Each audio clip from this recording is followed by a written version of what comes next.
Sir, we are 100 miles from the enemy's bayonet, yet your men are starting to die.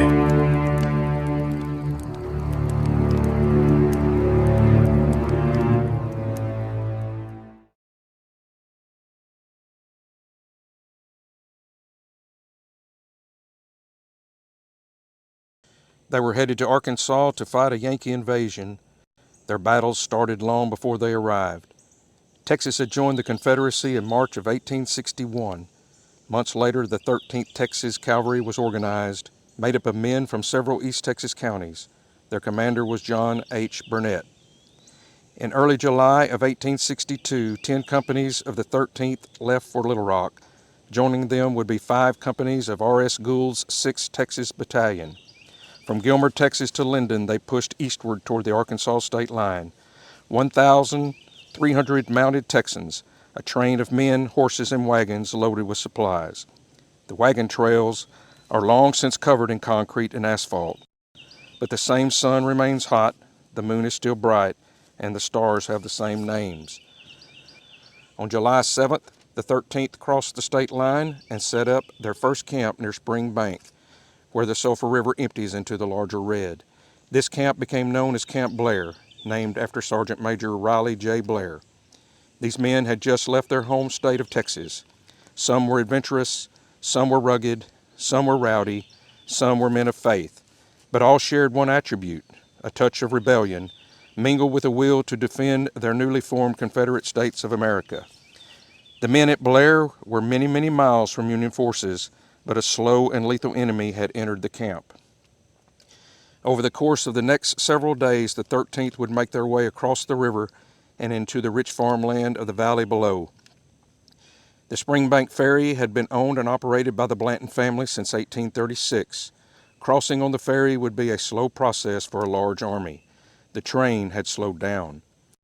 We will not follow the 13th Texas outside of this Red River Valley to places where they served gallantly. Lake Providence, Mansfield, Pleasant Hill, Jenkins Ferry, and beyond. We leave that to more capable hands and to those who have researched the history. Our charge is on the ridge behind us. It had long been believed by the locals of the area that Union soldiers were buried at Spring Bank. There were those that were skeptical, but they needed more historical proof.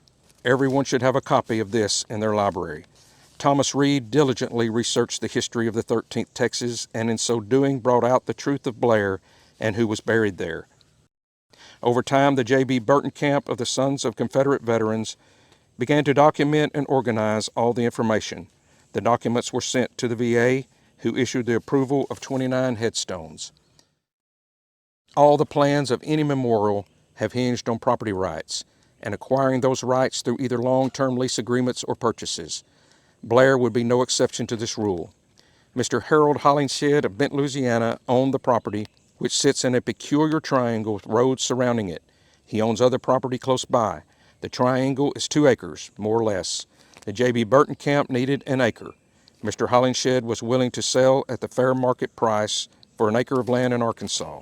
The fair market price for an acre in 1860, that is, $10. With this generous transaction, the land is now deeded to the J.B. Burton camp and ultimately to the Sons of Confederate Veterans. A local business donated all fencing and are recognized at Camp Blair. Buried here are 7 members of the 13th Texas Cavalry. Memorialized here are another 22 who died just across the river at another camp. Finding their graves is an ongoing task, but the Burton camp will follow all leads. Till then, these men are remembered here. If their graves are found and permission is granted, the gravestones will be moved to that location. For reasons unknown, a stone for J.C. Herring of Company I was denied by the VA. In all, 30 men are buried at these locations. The deadly enemy of these Texans was disease, namely typhoid and measles. It would be the demise of thousands and thousands of Confederate soldiers. It is estimated that 2/3 of deaths during the war was from sickness and disease, both North and South. Death is the instantaneous meeting of destiny and ultimate reality. The young men we honor here suffered much for their cause and gave all for it. On these stones we find their names, but between the lines we can see the names of thousands of others who still wait for their memories to rise up from the ground that holds them.